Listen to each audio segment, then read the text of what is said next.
You're watching Good Morning Sri Lanka. Hi, it's nice to have with us here. We're in the final few minutes of the show, and I've got a very special guest in the studio with me, Mr. David Parker. He's from the Polymath Consulting Company in the UK, and he's the CEO and founder of the company. A very good morning, David. Good morning. Now, I know you've got an interesting concept rolled up your sleeves. But before we go into that, let's just give our viewers a brief overview of the purpose of your visit to Sri Lanka and what your company deals with. Certainly, we do a lot of consulting in something called prepaid cards. And we're over here to run a thought leadership event for the banks today over at the Cinnamon Lakeside area, the Duke's Court. We were invited over here by NTI, who's a local consultancy group and works with a lot of the banks here. And really it's just to help educate the banks and make them understand better how they could potentially use prepaid cards in the Sri Lankan market. And I mean, prepaid cards, as we were discussing earlier, even I wasn't aware of that fact, but you said that most people living abroad or working abroad, even Sri Lankans, are very well aware of this concept called prepaid cards. But I'm sure most of the Sri Lankans here do not understand the dynamics of it. Can you explain, a bit about prepaid cards and its role? Certainly. You have credit cards where you pay later. You have debit cards linked to your current account, so it's almost like pay now. And prepaid cards are exactly that. You put the money on the card first before you spend it.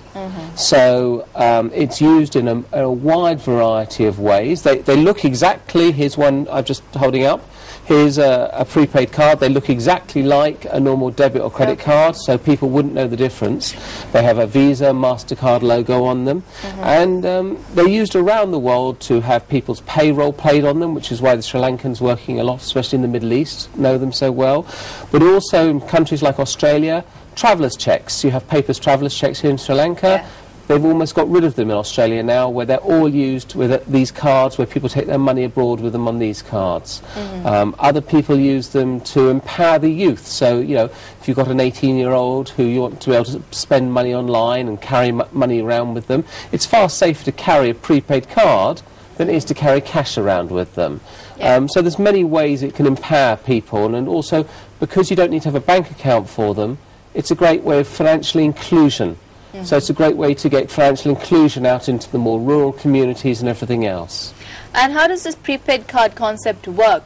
Do customers have to deal with banks or other financial institutions to, put their money into a prepaid card? Just talk to us a bit about how it functions.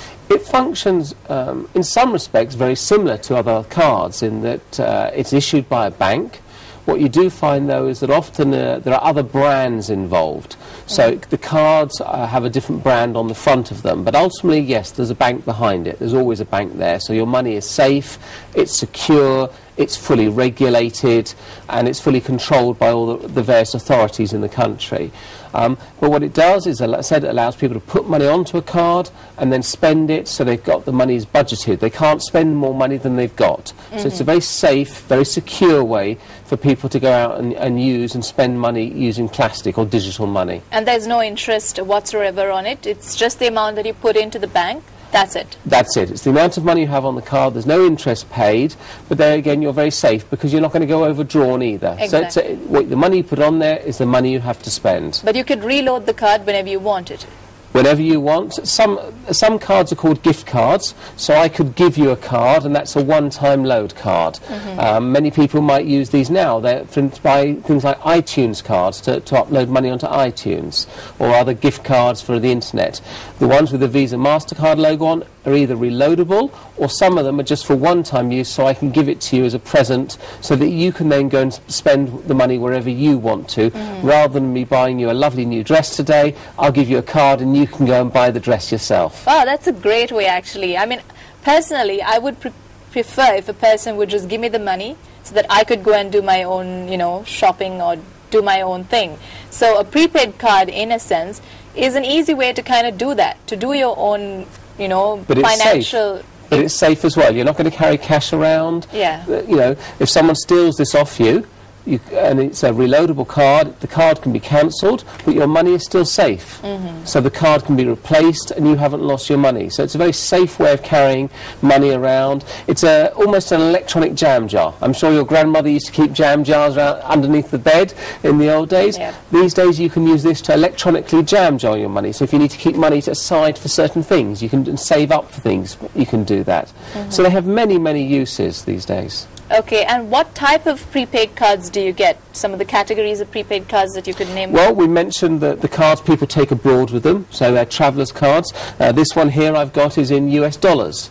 So whenever I put money in there, it's loaded, it's converted to US dollars, and whenever I travel abroad, I use it for that. So it gives me a much better exchange rate than maybe going and using my credit or debit card. Other ones are said to empower the youth. So we have cards designed at youths. We have cards designed for people to allow them to spend money online. These days, if you want to buy something online, you often need a Visa or MasterCard to spend money online. So you might have a special card, but this way you're protected. You might have a credit or debit card already. But do you want to use your debit card online? Why not use a prepaid card? Because that way it's more protected. So it's a way of protecting access to your bank account. So youth, travel. You also have them combined sometimes with ID cards. So they combine prepaid with an ID card for a university or something like that. So people use the card to get access to the university, but then while they're at the university, they can use the card to spend money on it as well. So a whole range and variety of ways you can find prepaid cards out there. And most people use them already, but they just don't realise. If you travel abroad and you go on a transit system, most of the transit systems use prepaid cards. Yeah, true. So I have a small question here, David. The thing is now, I mean, you've been talking about prepaid cards and how efficient it is, but why do you think banks in maybe Sri Lanka and most of the Southeast Asian nations are not, I'm sure they are aware of the existence of such cards, but why wait so long to introduce something like this?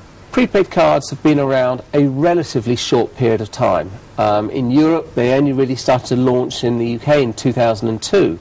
In Asia, we're seeing cards in Malaysia, in Indonesia, in Hong Kong, and the first cards are live here as we speak today in Sri Lanka. There are gift cards live at the moment. But it's like all these things, it takes time. There's an infrastructure. There has to be, and I was last here in 1995, and a lot has changed since then. You know, so things move forward, and you need to have enough POS terminals, you know, where you can use the cards, enough ATMs where you can get the cash out. These things take time to develop and evolve, and we are starting to see, why haven't the banks developed them more? There are just simply taking time to move forward, to develop the new products, to get them in the market, and there's an education process. Yeah. To the people to understand how to better use these cards, really. They've actually calculated that when money is made what's called digitally, it's made from paper to digitally, it has a dramatic improvement on a country's GDP. So there's many reasons to take this forward, and it just takes time to get there. Okay, and now you'll be talking to banks about, you know, using prepaid cards. What are the main things that you would be focusing on at this speech, or, you know, is there any way that people could come and listen to it? Or certainly the banks have been invited to it. They can call 011 586 9514 if they'd like to attend tonight. It's from 5:30 through to 7:30. I think there's a small admission charge, but I'm sure they'll explain all that. And really it's to take them through the basics about what are prepaid cards, how they can launch them, and take them through some of the products and how they can use them, and how the relevancy is for the consumer here in Sri Lanka.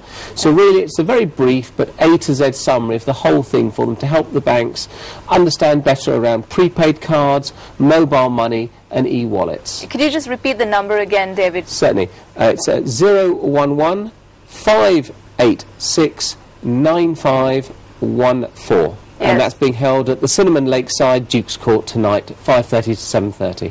Okay, and also you were talking about prepaid cards, you know, the ease in which you can use it, and I think youth who, you know, if parents want to give a certain amount of money to a child, without giving them a credit card or a debit card, a prepaid card is a great way to tell children, you know, means of how to use your expenses, how to manage it. It teaches them budgeting. Exactly. Because you can't spend money on the card you haven't got. So if you put 500 rupees or 1,000 rupees on there, the child can go online safely and spend that money.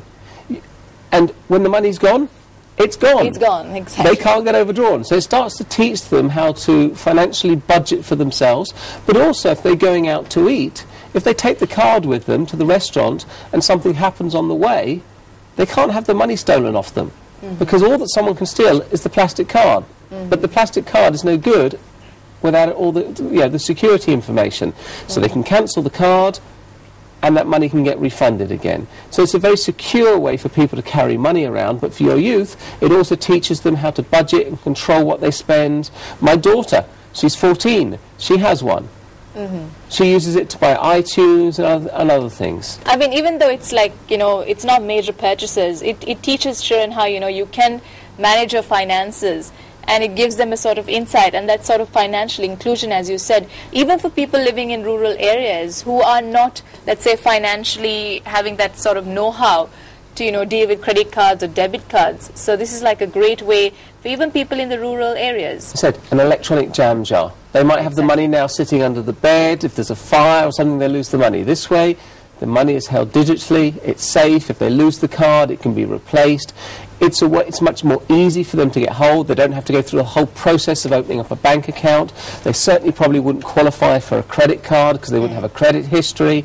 So it's a way of trying to help people in rural areas. And if you look at India and many other markets around the world, there are millions of these prepaid cards in India. If you move out to other markets, we spoke earlier, the workers who work abroad and come back to the rural areas, if you go into the UAE, United Arab Emirates or Saudi Arabia, you'll find that a lot of workers' salaries there are paid directly onto a prepaid card, and they actually send money home directly from those cards back to their family here. So it's a very quick and cost-efficient method for them to move money around. Wow, so it's definitely a good concept, and I'm glad you're here in Sri Lanka, David, to promote it and to educate people about these new concepts that are coming in that gives them that financial security that they need. So thank you very much for joining us, and I hope your stay in Sri Lanka would be a good one. Thank you very much, and thank you for having us on. Okay, so with that we come to the end of this edition of Good Morning Sri Lanka. It has been a very insightful and a very informative show today. I'm sure you've learned a lot. I'm sure you've been inspired, and it's a great way to start your morning, to be inspired and to go through and carry that inspiration throughout the entire day. So thank you very much for joining us. We'll see you again tomorrow morning. Till then, take care.